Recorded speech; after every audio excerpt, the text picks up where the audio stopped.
নমস্কার, আমি চিন্ময় গোস্বামী। আজকে এই সাহিত্য বাসর সঞ্চালনের দায়িত্ব পেয়েছি, আমি নিজেকে ধন্য মনে করছি। এরপরে যেটা বলবো যে ঐকতান সুপ্রাচীন সাহিত্য পত্রিকা ৬৮ বছরে পদার্পণ করলো। এই তার তো সাহিত্য বাসর মাসিক প্রত্যেক রবিবার হয়। আজকে এসেছি আমরা বেতারবাণীতে। বেতারবাণীকে এই জন্য ঐকতান পত্রিকার থেকে আমরা ধন্যবাদ জানাই। চলুন শুরু করি আজকের সাহিত্য বাসর। তো প্রথমেই আমরা শুনে নেব মাননীয় শচীন দত্ত মহাশয়, যিনি ঐকতান পত্রিকার সম্পাদক এবং পাশাপাশি স্তম্ভ, তার একটি আমরা কবিতা শুনে নিই। আজ ঐকতানের এক সাহিত্য আড্ডা শ্রীরামপুর বেতারবাণীতে। এজন্য বেতারবাণীর কর্তৃপক্ষকে আমি অজস্র ধন্যবাদ জানাই। হুগলি জেলার সর্বপ্রাচীন ঐতিহ্যশালী পত্রিকা ঐকতান, সবচেয়ে পুরনো এই পত্রিকা ৬৮ বছরে পদার্পণ করেছে। এই পত্রিকা বছরে ৪টি করে সংখ্যা প্রকাশিত হয়, তার মধ্যে একটি বিজ্ঞান সংখ্যাও আছে। সর্বশেষ সংখ্যাটি আমাদের বিজ্ঞান সংখ্যা হয়ে থাকে, কখনো কখনো অনুবাদ সংখ্যা, কখনো অনুগল্প সংখ্যা, এরকম নানা বিষয় নিয়ে আমাদের পত্রিকা প্রকাশিত হয়। আজকের এই সাহিত্য সভায়, সাহিত্যিক আড্ডাতে আমরা শুরু করব। আজকে যে সাহিত্য আড্ডা বসেছে তাতে আমি একটা কবিতা পড়ে এই আড্ডার সূচনা করছি।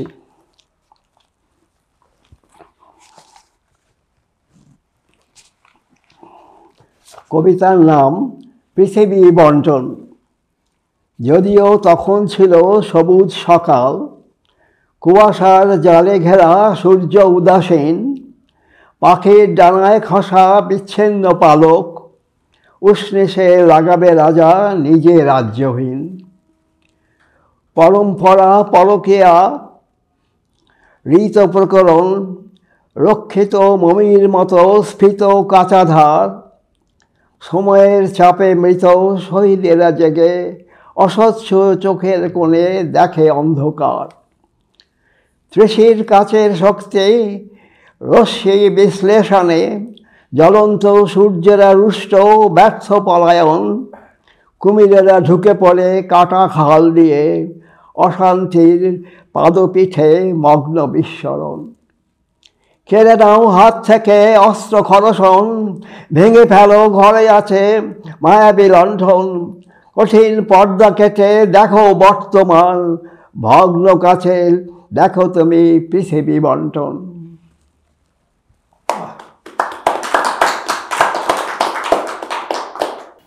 এরপরে আমরা শুনব মাননীয় প্রসন্ন কুমার কোলে মহাশয়ের কাছ থেকে একটি কবিতা। উনি এই ঐকতান পত্রিকার দীর্ঘকালীন কোষাধ্যক্ষ। আসুন শুনে নিই প্রসন্ন কুমার কোলে মহাশয়ের কবিতা। নমস্কার, আমি প্রসন্ন কুমার কোলে এই কবি সাহিত্যিকদের আড্ডায় একটি স্বরচিত কবিতা পড়ছি। কবিতাটির নাম বলে দিও তাকে। বলে দিও তাকে যদি দেখা হয়, ভুলো না যেন সেই কবে গেছে আসবে বলে এলো না আজও। তাকে বলো যদি দেখা হয়, আমাদের গ্রামের নাম বদলে গেছে, নতুন পিয়ন পুরনো ঠিকানায় চিঠি বিলোতে হিমশিম খায়। বলো তাকে যদি দেখা হয়, গ্রামের আম জাম বকুল সব গাছ পড়েছে কাটা, বাবুদের পুকুর বুঝে উঠেছে বড় বড় ইমারত। এখন ভাঙে না ঘুম আর শিশুদের পাখির ডাকে, বসন্ত হারিয়ে গেছে ইটের পাঁজরে। বলো তাকে যদি দেখা হয়, গ্রামের সব বদলে গেছে, শুধু বদলায়নি একজন। নমস্কার।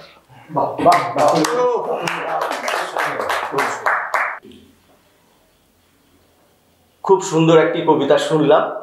এরপর আমরা শুনব কবিতা মাননীয় হিমাংশু আদব মহাশয়ের কাছ থেকে।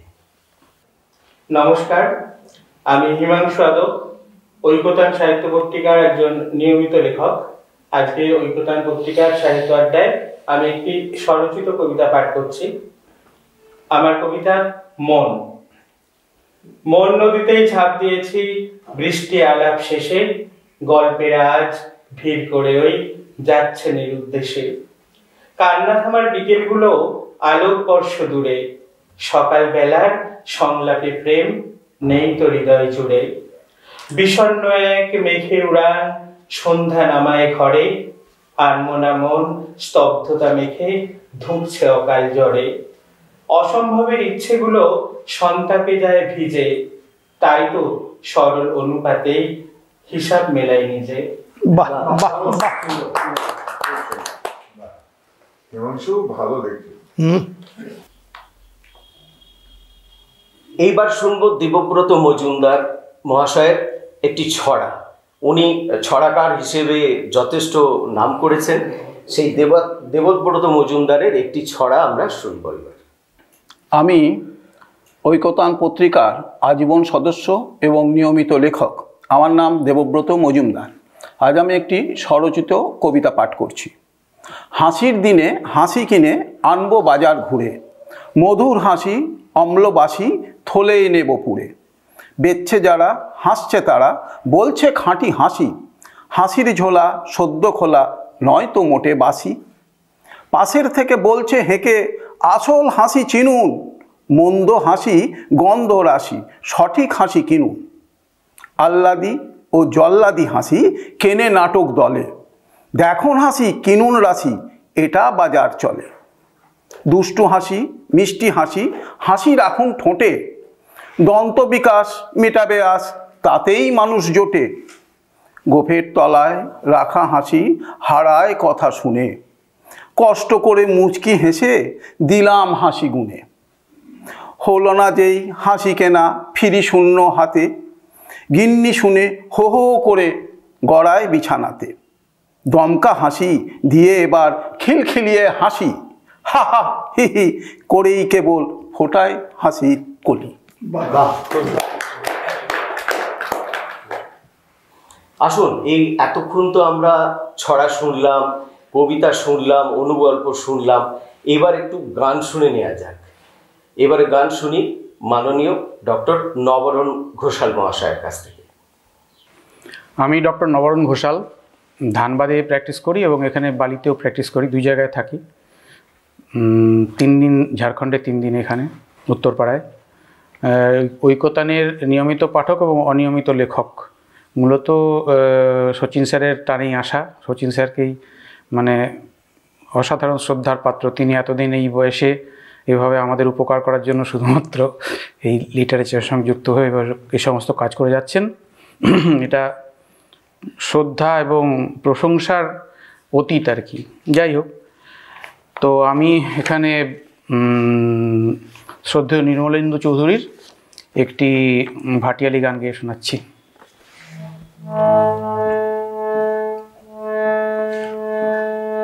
ও পঙ্খী উইরা যাও রে,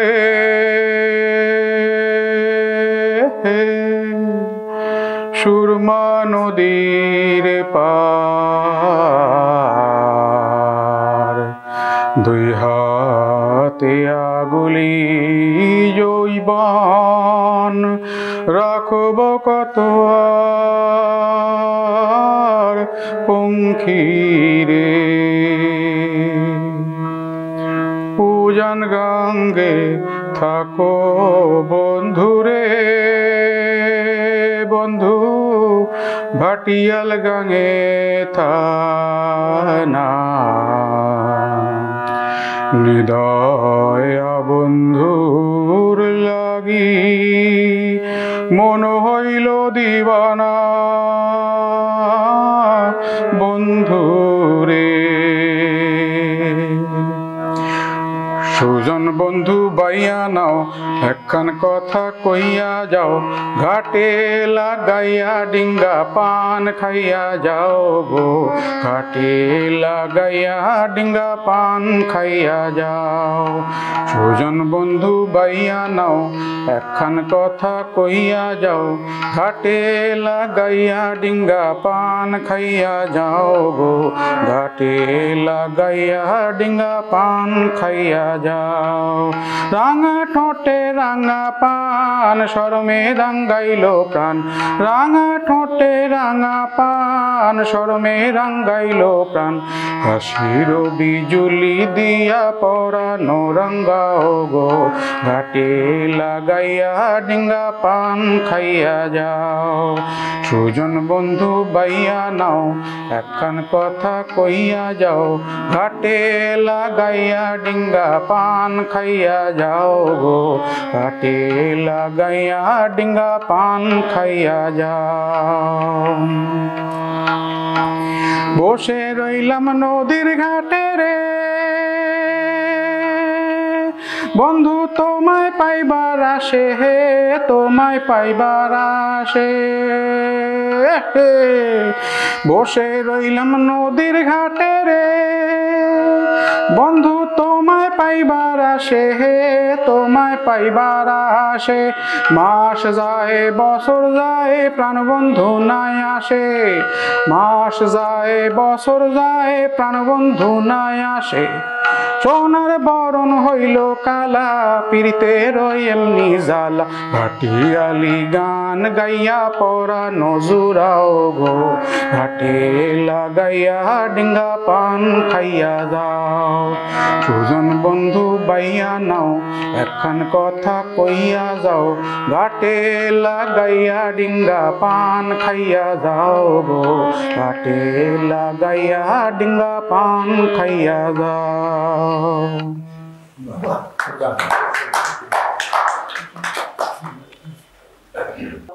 এবারে আসুন শুনি একটি অনুগল্প।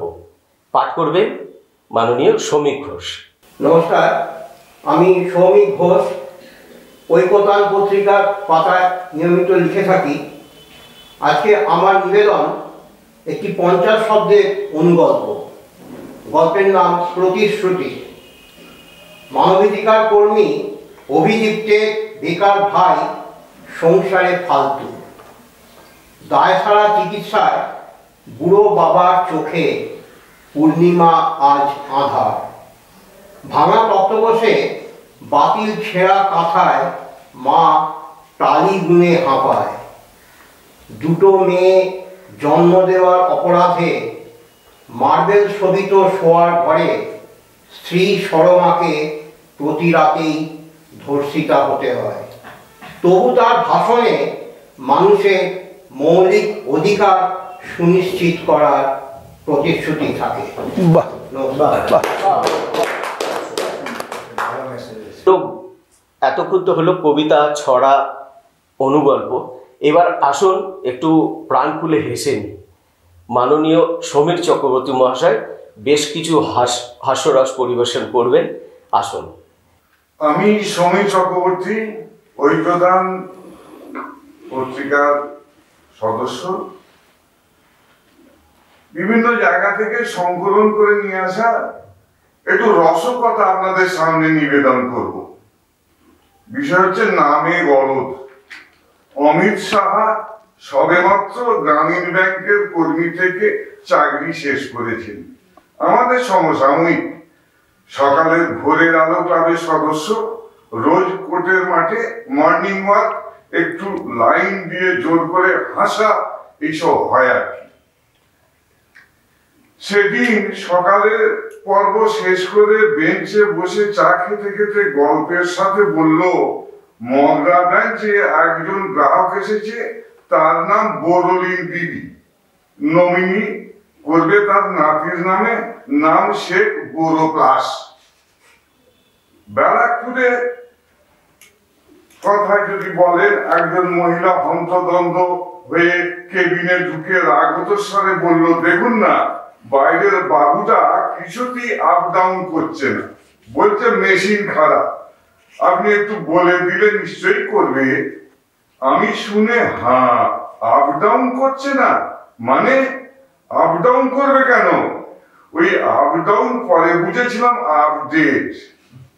বালিগঞ্জ ব্রাঞ্চে একজন পেনশনারের নাম মদন মোহন মন্ত্রী। সুকন্যা সমৃদ্ধি যোজনা চালু হওয়ার পর নিজের নাতনিকে নিয়ে এসেছিলেন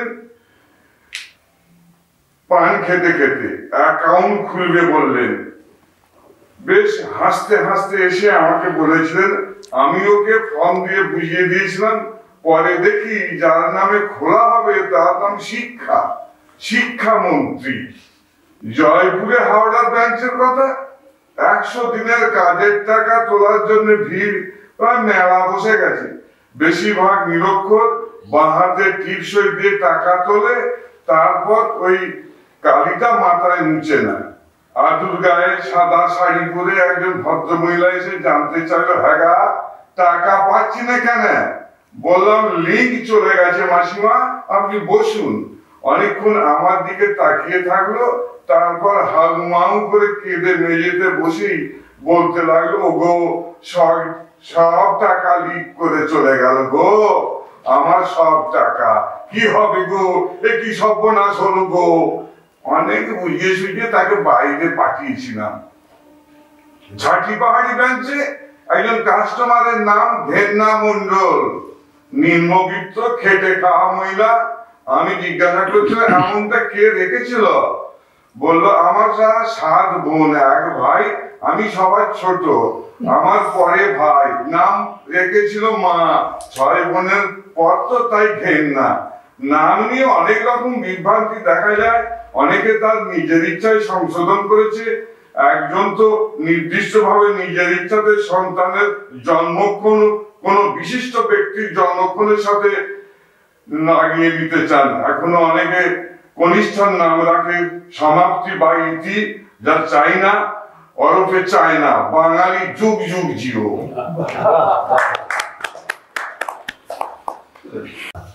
এই সাহিত্য বাসরকে একদম হাসির কলরলে ভরিয়ে দিলেন।